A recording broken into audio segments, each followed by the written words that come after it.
What is happening with those preservatives? అసలు ఏముంది మనకు తెలియకుండా అడిగితే? Many of these chemicals can cause cancer. అంటే మీ డిఎన్ఏనే మార్పు చేసే గుణం ఉన్న కెమికల్స్ ఇప్పుడు వాడుతుంది. ఇంకా టెట్రాప్యాక్లని అది టెట్రాప్యారిక్లు విషం, డయాక్సిన్స్, క్లోరో అరోమాటిక్స్ అంతా ఆ పేపర్లోనే ఉన్నాయి. పాడ్కాస్ట్ చూడలేకపోతున్న వాళ్ళ కోసం వెరీ క్యూరియస్ బైట్స్ అన్నింటిని తీసుకొచ్చి ఈ క్లిప్స్ ఛానల్లో వేస్తున్నాం. Do subscribe Raw Talks clips. సరే, ఇప్పుడు ఇంకోటి ఈ ఓట్స్ కానీ లేకపోతే కినువా అనే rice. Quinoa is not a grain. అది మన తులసి చెట్టు విత్తనాలలాగా అదొక ఆకుకూర విత్తనం. That's a unsustainable alternative to rice అన్నట్టు లేదు. High protein, high it's a hype అంతే. అవునా? కంపెనీ వాళ్ళు హైప్ చేస్తున్నారు. ఏమీ లేదు అందులో.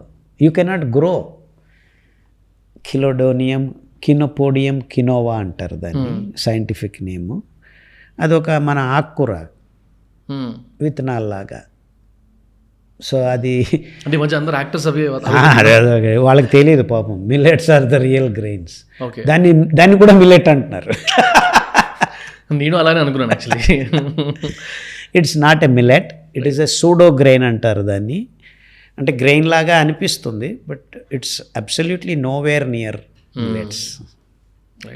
అండ్ దానికి తోడు ఆ కినోపోడియం, కినోవాను సరిగ్గా ప్రాసెస్ చేయకుండా తింటే మీకు రోగం వస్తుంది.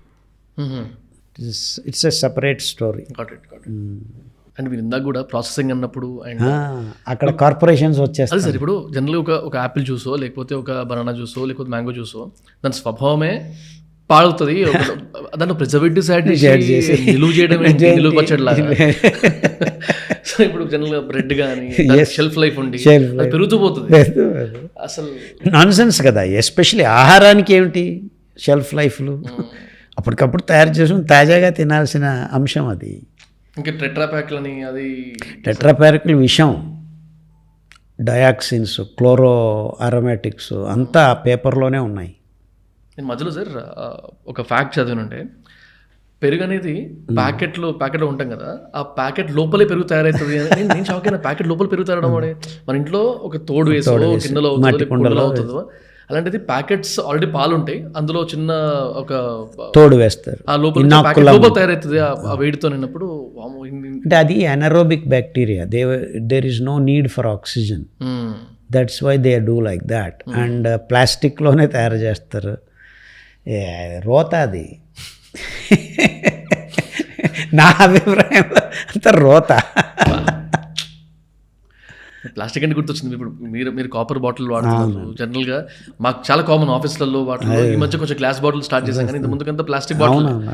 అది మీరు ఆ ప్లాస్టిక్ వాడి పారేసింది తిమింగలాల నోట్లో ఉన్నాయి. ఈ most irresponsible human activities. Preservatives topic వచ్చింది, కొంచెం ఎక్స్టెన్షన్ సార్. ఇప్పుడు ఈ అంటే వింటున్నాం కాబట్టి తెలుసు ఖచ్చితంగా ఆ హెల్త్కి మంచిది కాదు అని. కొంచెం డీటెయిల్గా అర్థం చేసుకోవాలంటే what is happening with those preservatives? అసలు ఏముంది మనకు తెలియకుండా అని అడిగితే?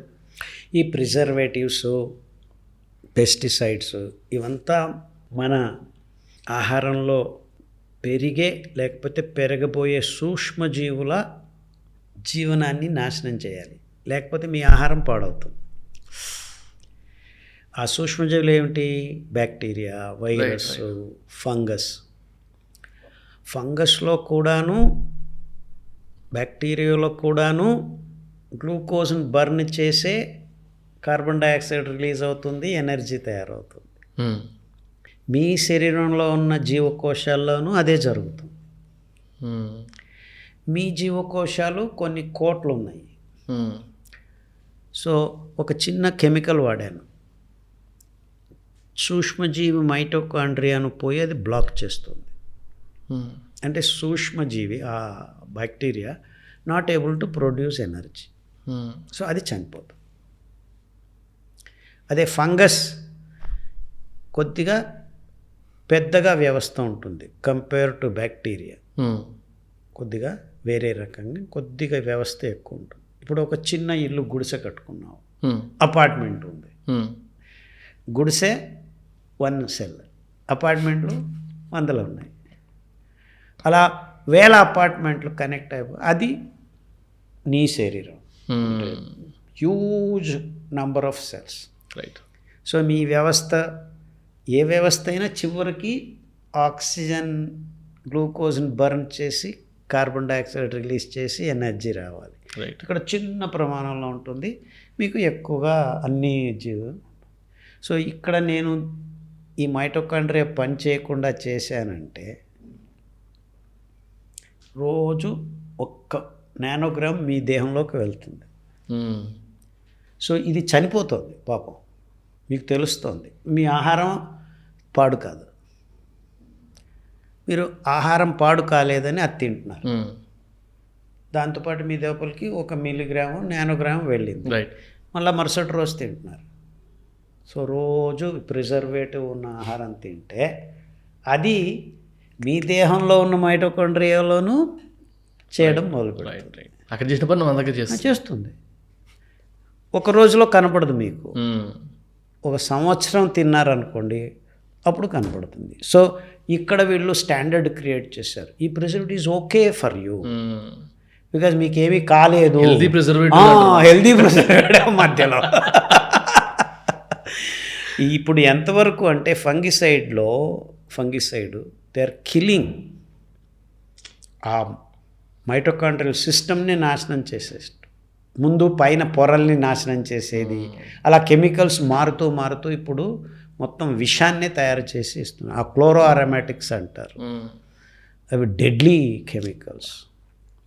మీరు ఆ టెట్రాప్యాక్, ఆ పేపర్, ఆ టిష్యూస్ అవంతా బ్లీచ్డ్ సిస్టమ్స్. సో మీరు నానోగ్రామ్ ఫస్ట్ తాగినప్పుడు ఏమని మీరు పోతూ మీ లోపల ఈ మార్పులు జరుగుతూ వస్తాయి. Many of these chemicals can cause cancer.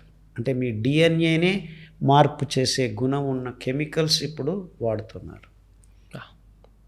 Chloro chemicals are very dangerous because they are highly they just pull electrons from anywhere and everywhere. So మీకు ఇన్ఫ్లమేషన్ మొదలు పెడతాయి అన్నమాట అవి. So you need heavy duty antioxidants. అవి నిజంగా మీకు దొరికేది మిల్లెట్స్లో. So మీరు ఈ కెమికల్స్ వాడి రోగాలు తెచ్చుకుంటున్నారంటే దాన్ని ఆపు చేసి మిల్లెట్ భోజనం తినడం మొదలు పెడితే రోగాల్ని మెల్లిగా కరెక్ట్ చేసుకుంటూ రావచ్చు. So this preservatives, anti bacteria, anti fungal, anti life అన్నమాట. అది చిన్న ప్రమాణంలో ఉంది, ఇంతవరకు పర్వాలేదు అని సర్టిఫికెట్లు ఇస్తూ మీ నోట్లో వేస్తున్నారు. అందుకే సేంద్రియం, ఆర్గానిక్ ఫుడ్ ఈజ్ ఇంపార్టెంట్ అని చెప్తున్నారు. Thank you for watching the clip. Full podcast చూడాలనుకుంటే కింద డిస్క్రిప్షన్లో లింక్ ఉంది, గో వాచ్ ఇట్.